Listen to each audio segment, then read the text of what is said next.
Ancien lieu de culte, la chapelle Saint-Libert devient officiellement le siège de la Société archéologique de Touraine, la SAT.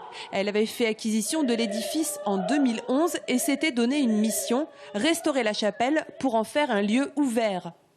Nous souhaitons aussi redonner un aspect culturel à cette chapelle Saint-Libert et je dirais musical, afin que cette chapelle puisse revivre. C'était un lieu de louange et bien maintenant qu'il soit aussi un lieu de fête, un lieu de partage, un lieu de culture. Des concerts, des conférences, il n'en était pas question il y a encore quelques années. Nous sommes en 2012. À la tâche depuis 2 ans, les archéologues du Conseil général de l'époque décaissent le sol de 2 mètres. Leur trouvaille, 52 squelettes. Autre vestige, la charpente en chêne qui date de 1483. Coût total de cette opération de restauration, 1 200 000 €, supporté par la Société archéologique de Touraine et ses mécènes. On sauve de très beaux joyaux à Tours qui vont venir en harmonie avec le futur centre de création contemporaine Olivier Debré.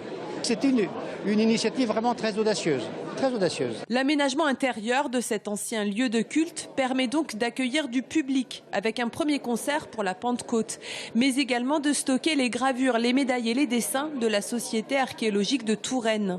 On a tenté de lui donner le plus d'usage possible à terme dans son utilisation. Et un des exemples qu'on peut prendre, c'est par exemple la galerie inférieure, qui paraît assez simple, minimaliste, mais qui intègre en même temps énormément d'éléments, à savoir le rangement des collections sur le meuble supérieur, et en même temps l'écriture de cette galerie permet, avec son habillage en tissu, de faire un absorbant acoustique prépondérant pour l'ambiance sonore de la salle. Entre le 18 et le 19e, l'édifice servait de dépôt à un salpêtrier qui raclait les murs pour fabriquer de la poudre à canon. La chapelle était ensuite devenue une conserverie de champignons jusque dans les années 50.